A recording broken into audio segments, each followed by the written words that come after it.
감사드립니다.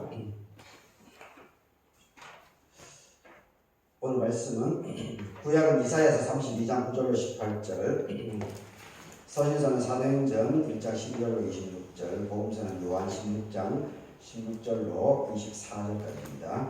한 구절씩 읽어보도록 하겠습니다.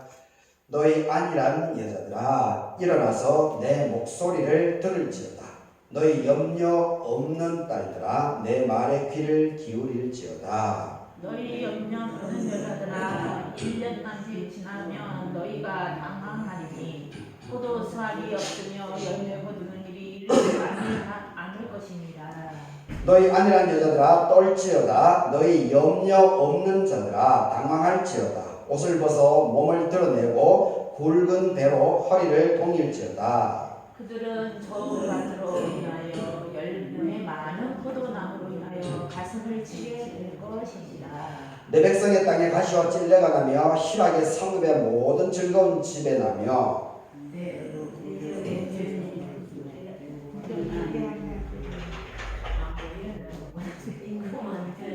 서읍이 적막하며 오벤과 망대가 영원히 불혈과 들러비에 즐거워하는 것과 양떼의 초장이 되리니 마침내 위로부터 영을 우리에게 부어주시리니 광야가 아름다운 밭이 되며 아름다운 밭을 숲으로 여기게 되리라.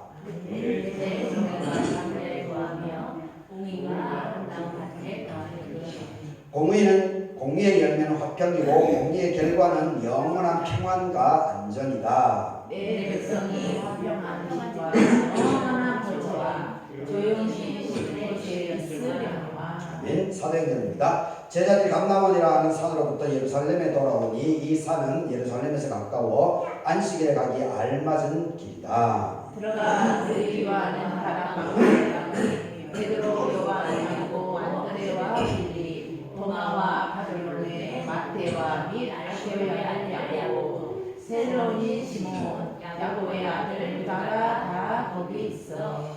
여자들과 예수의 어머니 마리아와 예수의 아우들과 더불어 마음을 같이해서 오로지 기도에 힘쓰더라. 모인 무리의 수가 약 120명이나 되더라. 그때 베드로가 그 형제들 가운데 일어서서 이르되 형제들아, 성령이 다윗의 입을 통해서 예수 잡는 자들의 길자리가 된 유다를 가리켜 미리 말씀하신 성경이 응하였으니 마땅하도다. 이 사람은 본래 우리 수 가운데 참여하여 이 지붕의 한 부분을 맡았던 자라.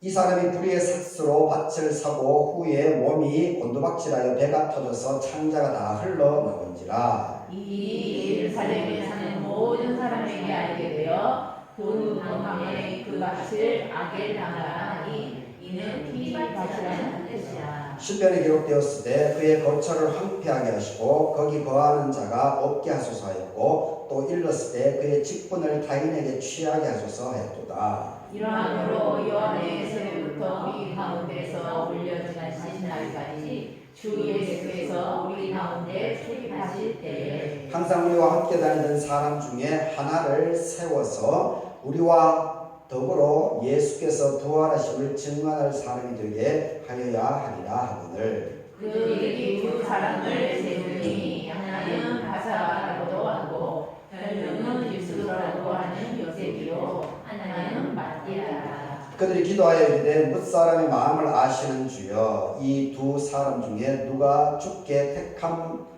택하신 바 되어 공사와 이 사도의 직무를 대신할 자인들을 보이시옵소서. 유다는 이 직무를 버리고 제 곳으로 나이다 하고 제비를 뽑아서 마띠아를 얻으니 그가 11사도의 수에 들어가니라. 아멘. 요한복음입니다.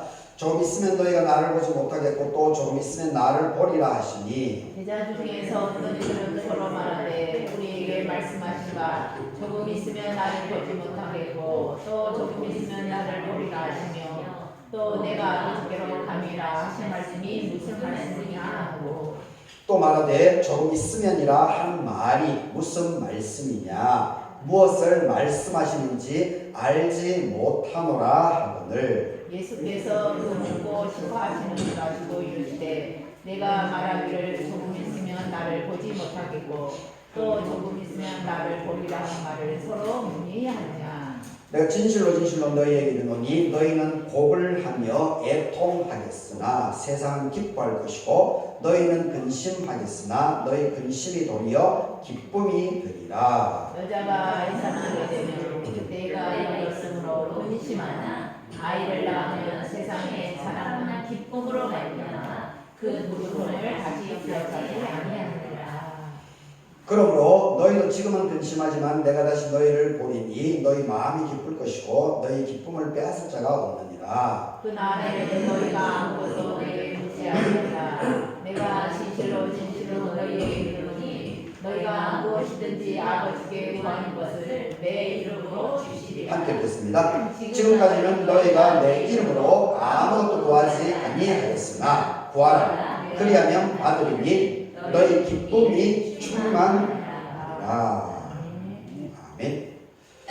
오늘 이 본문으로 슬픔은 기쁨으로 바뀝니다. 슬픔은 기쁨으로 바뀝니다. 이런 제목으로 말씀 생각해 보도록 하겠습니다. 오늘 부활절 마지막 7째 주일입니다. 다음 주부터 이제 성령 강림 주일이 시작됩니다. 그리고 총회에서 지키는 5.18 민주화 운동 기념 주일이기도 합니다. 절기로는 7번째 절기 입하 12일째를 맞이하는 날이기도 합니다. 오늘 예배에 참석하신 여러분들에게 하나님의 은혜가 있기를 바라겠습니다.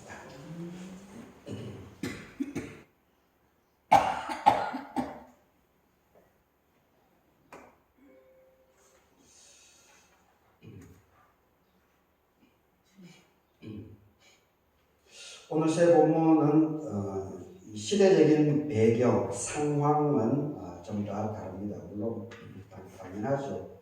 이 구약이고 성경이고 그리고 서신서고 복음서고 이렇게 하는데 늘 매주 52주 그 본문의 시대 상황 그리고 이 배경이 전부 다 다를 수밖에 없습니다. 하지만 오늘 이 세 본문의 공통점은 고통 이후에 그 찾아오는 하나님의 회복 그리고 희망 이 부분을 언급을 하고 있습니다. 이사야서 32장 이 본문에 있어서는 이 안일함에 빠져 있는 그 당시 시대 상황, 바벨론 포로 이전이죠. 무감각한 시대를 향해서 깨어나라, 안일함에서 일어나라 이렇게 외치고 있습니다. 그리고 사도행전 1장에서는 성령 강림에 대한 그 사건을 얘기를 해주고 있죠. 두려움 속에서도 예수님께서 돌아가신 사건, 돌아가신 십자가의 죽음이 찾아왔으니까 얼마나 그 당시에 이 지도자 한 사람이 이제 죽였으니까 거기 연관된 사람들을 잡아서 죽이려고 했죠.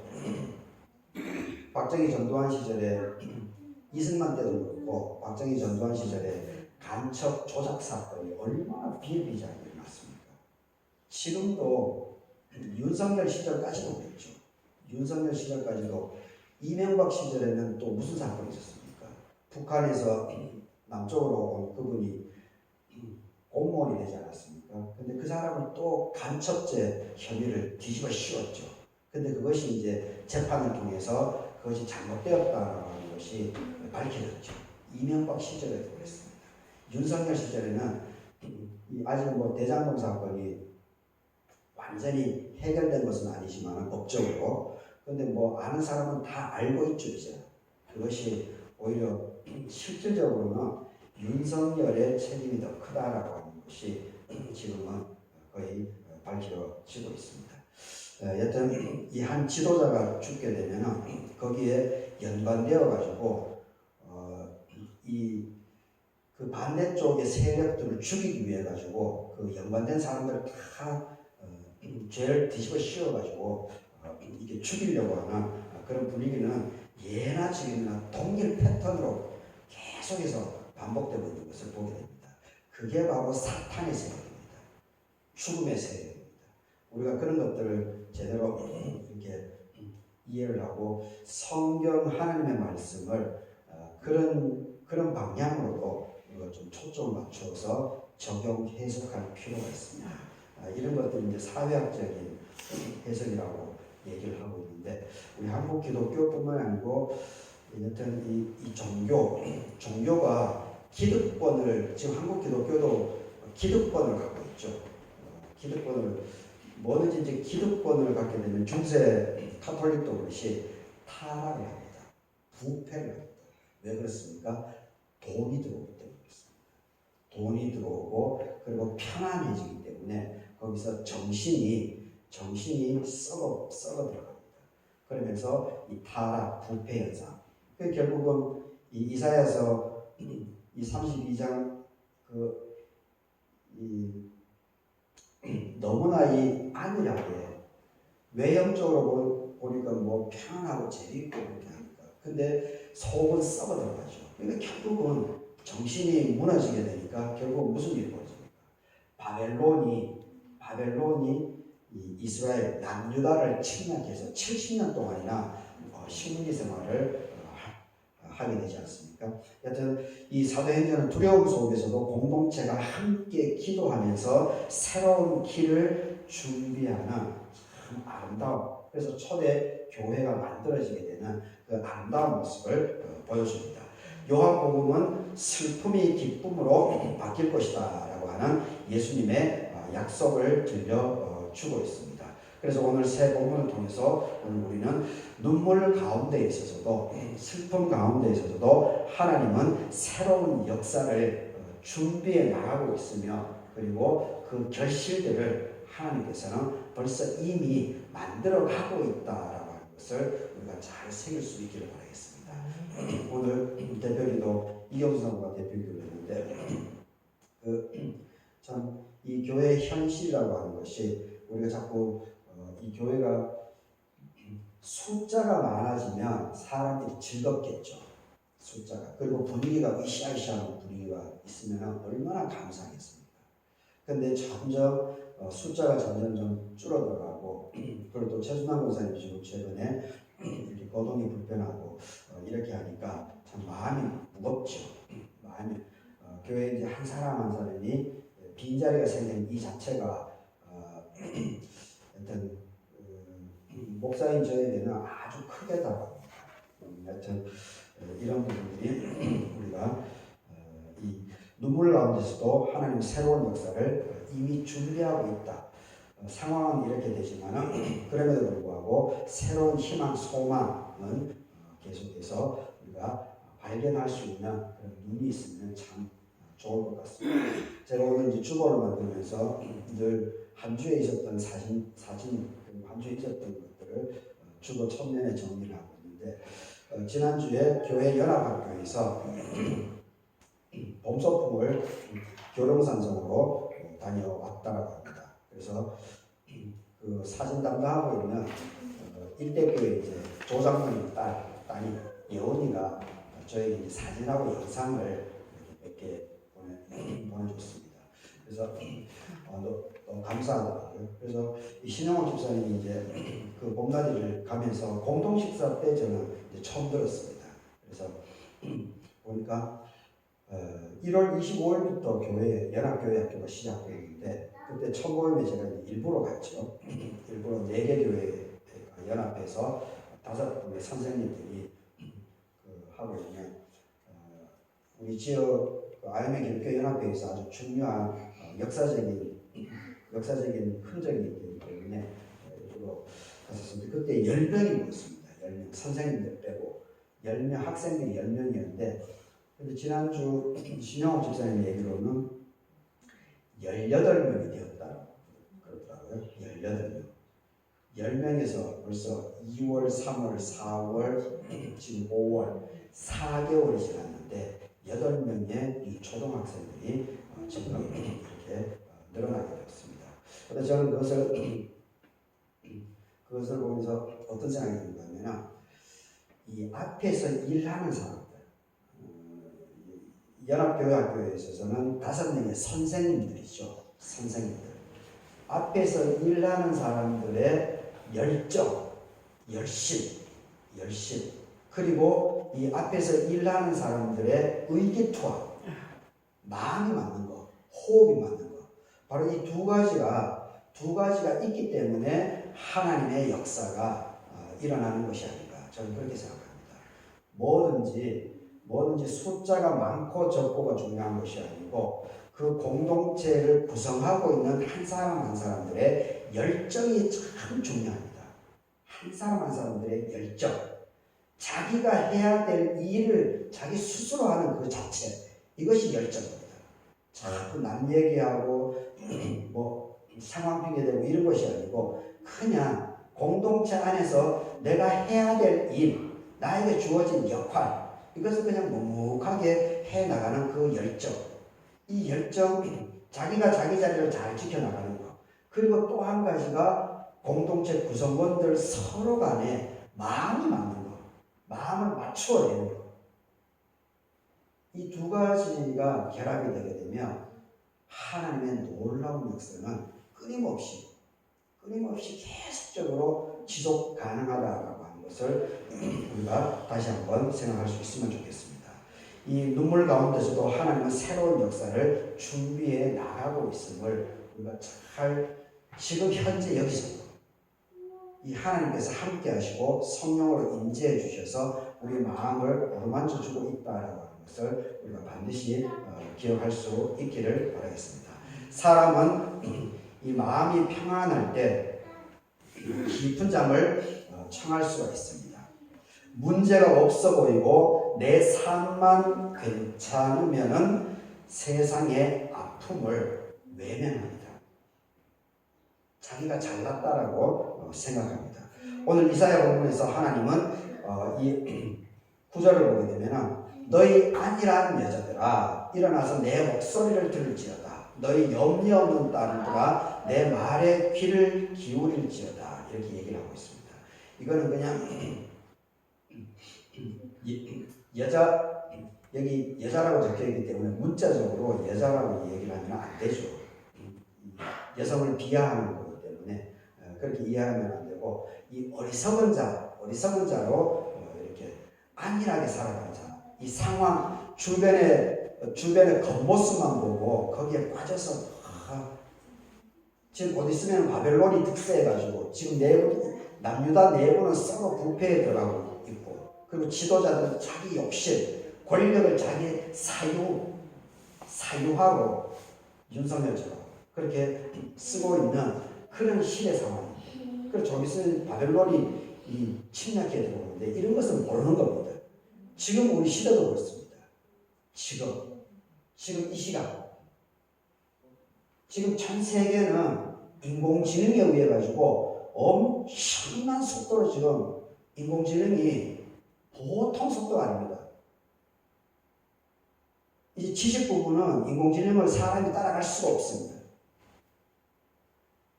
그런데 여기에 지금 현 행정부가 AI 부분을 선점하기 위해 가지고 지금 엄청난 노력을 하고 있습니다. 그런데 이것을 또 해코지 하려고 하는 그런 미련 곰탱이 같은 세력들이 있습니다. 세력들이. 보십시오. 이 기회를 선점하느냐 선점하지 않느냐에 따라서 100년의 대한민국의 역사가 좌지우지 됩니다. 제가 이것을 증명할까요?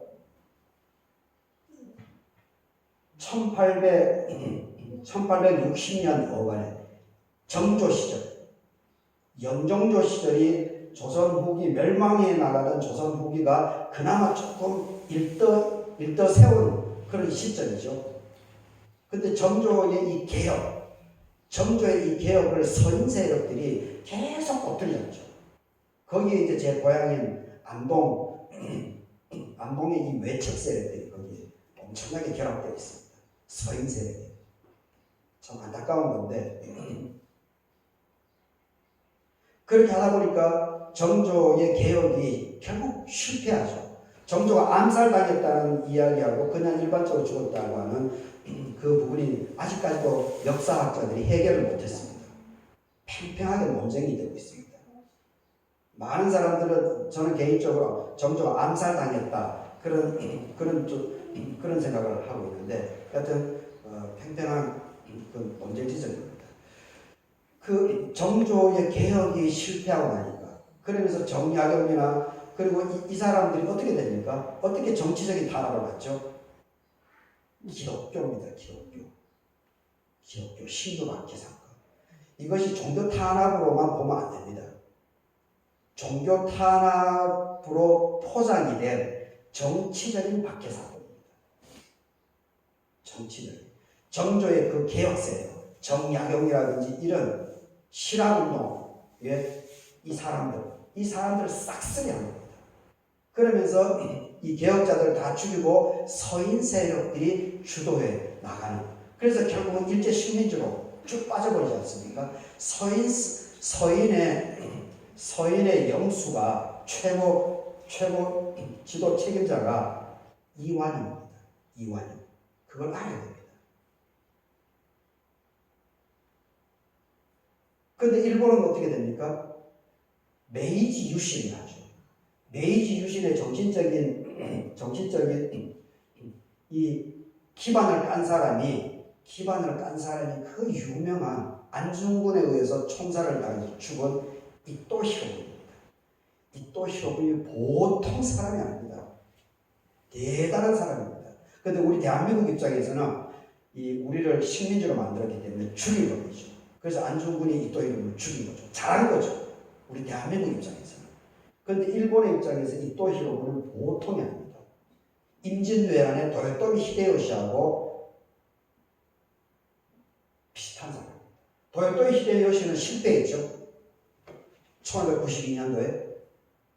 그런데 300년이 지나서 이토 히로부는 도요토미 히데요시의 그 꿈을 현실화시켜냈습니다.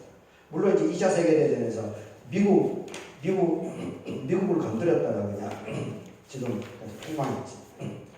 만약에 우리나라가 정조 시절에 그 개혁 드라이브가 성공하고 서인 세력들을 제대로 제압을 했다면 아마 우리는 일본을 훨씬 능가한 대한민국이 되었을 겁니다. 그런데 우리가 그것을 해내지 못했습니다. 지금 이 AI 이거 보통 엄청난 변화입니다. 엄청난 변화가 일어날 겁니다. 이것을 선점을 하는 나라가 반드시 세계를 앞으로 100년을 주도하게 되고 있습니다. 그래서 우리가 지금 행정부에서 여기에 최선을 다하고 있기 때문에 이러한 부분들을 우리가 잘 알고 우리 스스로도 여기에 변화에 발을 맞춰갈 필요가 있습니다. 너희 아니란 여자들아 일어나서 들어라.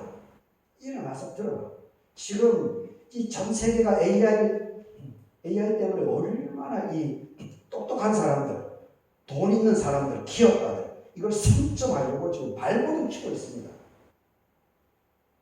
그런데 그런 것도 모르고 지 잘났다고 권력 차지하려고 그 권력을 어떻게 사용할지도 모르고 자기 사유화하려고 하는 그런 욕심을 권력을 사용하려고 하는 일어나서 들어야 됩니다.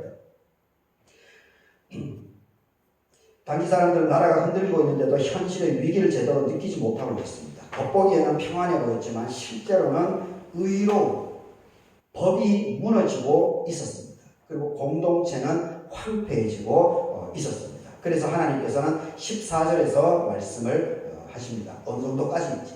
대저 궁전이 폐함바되고 인구 많던 성읍이 적막하며 오벨 만대가 영원히 굴혈, 들나귀의 즐거운 것과 양떼의 초당이 될 것이다. 이렇게 얘기를 하고 있습니다. 죄 무관심은 결국 공동체를 무너뜨리게 됩니다. 아픔을 외면하는 사회는 결국 스스로 무너지게 되어 있다라고 하는 것도 우리가 기억해야 됩니다. 이사야의 예언은 심판으로 끝나지 않습니다. 17절을 보면은 이렇게 얘기를 해주고 있습니다. 의의 열매는 화평이고 의의 결과는 영원한 평안과 안정이다. 이렇게 얘기를 하고 있습니다. 그리고 15절에서 마침내 내 위에서부터 영을 우리에게 부어주시겠다. 이렇게 선언하고 있습니다. 영을 부어주겠다. 영을 부어준다라고 하는 것은 뭡니까? 지금 나의 나약하고 쇠약하고 그리고 각성하지 못한 것, 각성하지 못한 이것을 하나님의 힘으로 우리에게 새로운 생각, 용기, 자신감, 새로운 관점 이러한 것들을 하나님께서 부어주시겠다라고 하는 것이 아니겠습니까? 하나님의 회복은 하나님의 치유, 하나님께서 우리에게 주시는 회복은 의로 정의가 없는 평화가 아닙니다. 하나님께서 주시는 평안이라고 하는 것은 의로움, 의로움, 정의로움, 공의로움, 여기 위에 세워지는 샬롬, 평화다라고 하는 것을 우리가 반드시 기억해야 합니다. 오늘 우리가 기억하는 5.18 민주화 운동 역시 그렇습니다. 오늘 이제 46년이 됩니다. 광주의 희생자, 아직도 정확한 몇 명이 죽었는지는 발표를 하지 못하고 있습니다. 대략 2,000명 정도는 죽었다고 이렇게 얘기를 하고 있는데, 하여튼 5.18 광주 민주화 운동은 단순한 과거의 사건이 아닙니다. 억압 그리고 폭력 속에서도 인간의 존엄과 자유를 지키려고 했던 광주 시민들 뿐만이 아니고 많은 전국에도 있었습니다. 그리고 이것은 전 세계에도 있었습니다. 오히려 미국이나 유럽 쪽에서 이 5.18을 먼저 알았습니다. 해외에 있는 우리 교포들. 그래서 역으로 우리나라는 전두환이가 모든 것을 차단을 시켰기 때문에 언론 통제를 했기 때문에 우리 대한민국은 깜깜이었죠. 하지만은 해외 기자들이 있기 때문에 미국이라든지 유럽이라든지 이런 데는 먼저 알았습니다. 그래서 교포들이 오히려 역으로 해외에서 국내에 소식을 알려주고 어떻게 되는지 이게 안보를 묻는 그런 일들도 많이 있었던 것을 보게 됩니다. 많은 사람들이 두려움 속에서도 침묵을 하지 않았고 서로를 지키기 위해서 헌신을 했습니다. 누군가는 끝까지 진실을 말을 하려고 했고 누군가는 다친 사람을 살리기 위해서 자신의 위험을 감수하기도 했습니다. 당시에도 어떤 사람은 외면했고 어떤 사람들은 그 고통, 그 아픔, 광주 시민들의 그 울부짖음, 외침을 침묵을 했습니다. 하지만 또 어떤 사람들은 울고 있는 이웃의 곁에 남아 있었던 사람들도 있습니다. 그 모습은 오늘 사도행전의 제자들의 모습과도 닮아 있습니다. 예수님이 승천하신 뒤에 제자들은 여전히 불안했습니다. 예수님과 연루되어 가지고 또 어떤 희생, 어떤 죽음 이런 것들이 찾아올지 모르기 때문에 여전히 불안했습니다. 지도자인 예수님을 잃었고 앞으로 무엇이 일어날지 몰랐습니다. 하지만 그들은 흩어지지 않았습니다. 결과적으로 흩어졌죠. 초반에 예수님이 십자가에 달려 죽으니까 베드로는 예수님을 새벽에 세 번이나 부인하고 이 자기의 고향인 갈릴리로 가서 다시 벳사람에 되려고 그렇게 하지 않았습니까? 헤어졌습니다. 흩어진 것은 사실입니다. 그런데 결국 하나님께서 성령의 역사하심으로 말미암아서 50일 뒤에 다시 이 사람들을 불러 세우지 않습니까? 그것이 오늘 이 사도행전 본문의 기록입니다. 14절을 보게 되면 이 여자들과 예수의 어머니 마리아, 예수의 아우들과 더불어서 마음을 같이하여 오로지 기도에 힘썼다 이렇게 얘기하고 있습니다. 기도에 힘썼다. 마음을 모두어서 더불어 마음을 모두어서 같이 해서 기도에 힘썼다. 이것이 에너지입니다. 이것이 새로운 출구입니다. 마음을 모두는 겁니다. 사람의 마음은 각각 다를 수밖에 없습니다. 하지만은 이 마음을 모두어내서 함께 기도했다. 이 자체, 그러니까 이것이 성령의 역사입니다. 그러니까 우리 갈대교회도 그리고 여러분 개인 가정들도 늘 이렇게 마음을 모두어가는 여기에 집중할 필요가 있습니다. 그렇게 되면은 마음을 모두어내는 사람들이 있는 그 공동체는 어떤 어려움이 있더라도 반드시 그 어려움을 헤쳐나갈 수밖에 없습니다. 그것이 성령의 역사입니다. 그리고 그것이야말로 바로 기적입니다. 기적이 다른 데 있는 것이 아닙니다. 주여 주여 막 통성이 기도하고 방언 기도하고 금식 기도하고 이렇게 해야 기적이 일어나는 것이 아닙니다. 물론 그렇게 해서 기적이 일어남도 성경은 기록해놓고 있습니다. 그걸 부정해서는 안 되지만 하지만 더 중요한 것은 서로 하나님의 95%는 하나님의 역사는 사람을 통해서 하나님은 역사를 해 나가십니다. 그러기 때문에 서로 마음을 못 얻어낸다라고 하는 것이 기적이고 그 자체가 성령입니다. 우리가 이런 부분에 자꾸 종교적인 언어, 종교적으로 자꾸 빠지게 되면 이게 참 위험해집니다.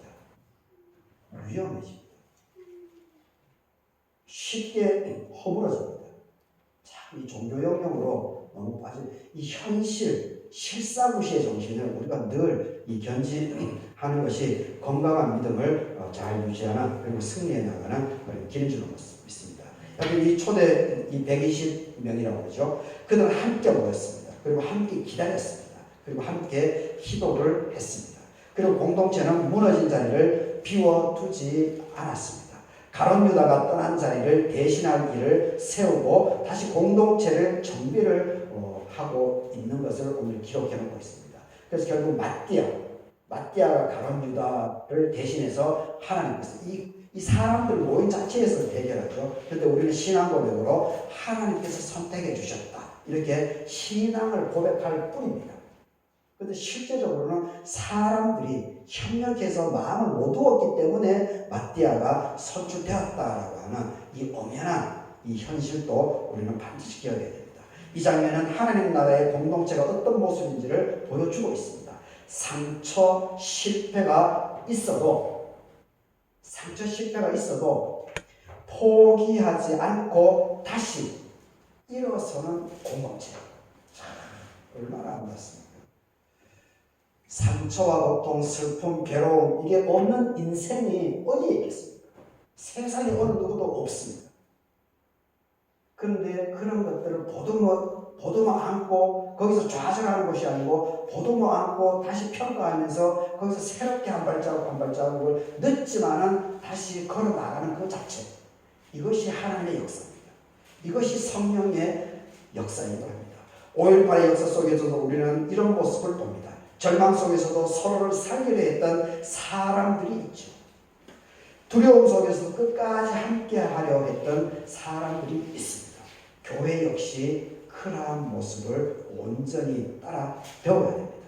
아픈 역사를 잊지 않는 공동체, 그리고 억눌린 사람의 눈물을 외면하지 않는 공동체, 기도만 하는 것이 아니고 의로 정의, 사랑을 함께 붙드는 공동체가 거기에 하나님의 성령의 역사가 반드시 일어납니다. 기적이 일어날 수밖에 없습니다. 그리고 오늘 예수님은 요한복음에서 이렇게 말씀하고 있습니다. 20절입니다.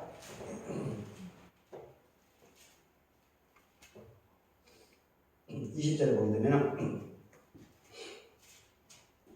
너희는 지금은 근심을 하지만은 너희 근심이 도리어 기쁨이 될 것이다. 예수님은 제자들의 슬픔을 모르는 분이 아니십니다.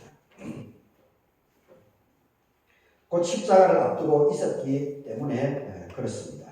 하지만 예수님은 슬픔이 끝이 아니다라고 이렇게 말씀하십니다. 21절, 22절입니다.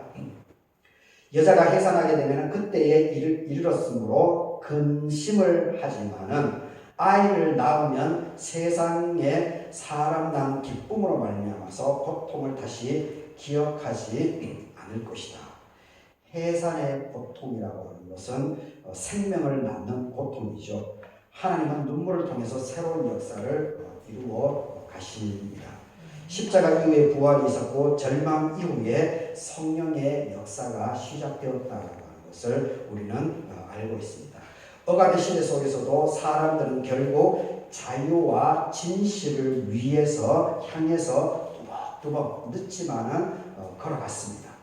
그러므로 오늘 우리는 단지 과거의 비극만 기억하는 것이 아닙니다.